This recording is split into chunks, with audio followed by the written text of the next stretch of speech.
Well,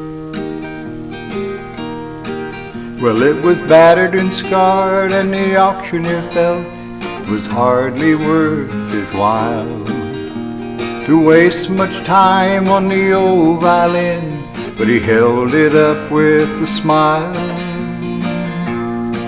He said, "It sure ain't much, but it's all we got left. I guess we ought to sell it too. Now who'll start to bid on this old violin? Just one more and we'll be through." Then he cried, "One, give me $1. Who'll make it two? Only $2. Who'll make it three? $3 twice, now that's a good price. But who's got a bid for me? Raise up your hand and don't wait any longer. The auction's about to end.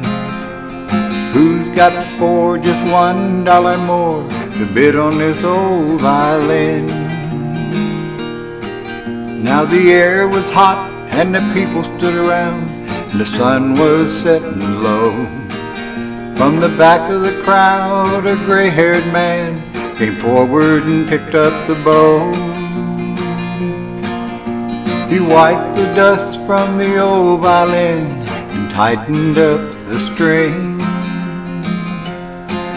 Then he played out a melody pure and sweet, sweeter than the angels sing.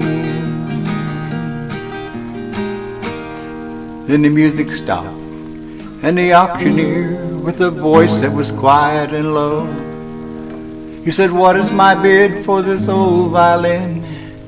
Then he held it up with the bow. He cried, "One, give me 1,000. Who'll make it two?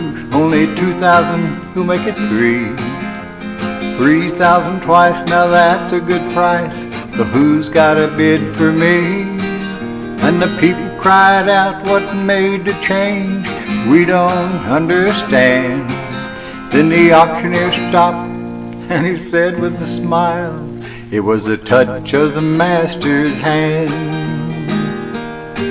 Now many a man with a life out of tune is battered and scarred with sin, and he's auctioned cheap to a thankless world, much like that old violin. Then the master comes and the foolish crowd, they never understand the worth of a soul and the change that it wrought just by the touch of the master's hand. By the touch of the master's hand.